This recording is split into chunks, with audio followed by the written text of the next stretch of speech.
தமிழ்நாட்டை உலகளாவிய விளையாட்டு மையமாகவும் ஒலிம்பிக் போட்டிகளில் இந்தியாவினுடைய முதன்மை மாநிலமாகவும் மாற்றத்துக்கு இலக்கு 2036ங்கிற தொலைநோக்கு திட்டத்தை அரசு முன்னெடுத்திருக்கு. போதைப்பொருள் இல்லாத தமிழ்நாடு என்ற இலக்கை அடைய தொலைநோக்கு திட்டம் உருவாக்கப்பட்டுள்ளதாகவும் கொள்கை விளக்க குறிப்பில் சொல்லியிருக்காங்க.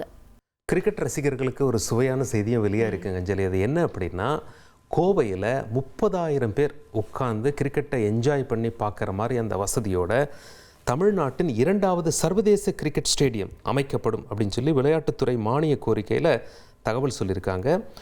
28.36 ஏக்கர் பரப்பளவில் அமையவுள்ள இத்திட்டம் குறித்து பல்வேறு கருத்துக்கள் நிலவி வந்த நிலையில் கோவையிலேயே மைதானம் அமைவது தற்போது இந்த அறிவிப்பால் உறுதி செய்யப்பட்டிருக்கு. இனி செல்லும் இடமெல்லாம் செய்தி. தந்தை டிவியின் வாட்ஸ்அப் சேனலை ஃபாலோ பண்ணினா செல்ல இருக்கும் இடமெல்லாம் செய்தி. இதோ QR கோட் இப்பவே ஸ்கேன் பண்ணுங்க, ஃபாலோ பண்ணுங்க.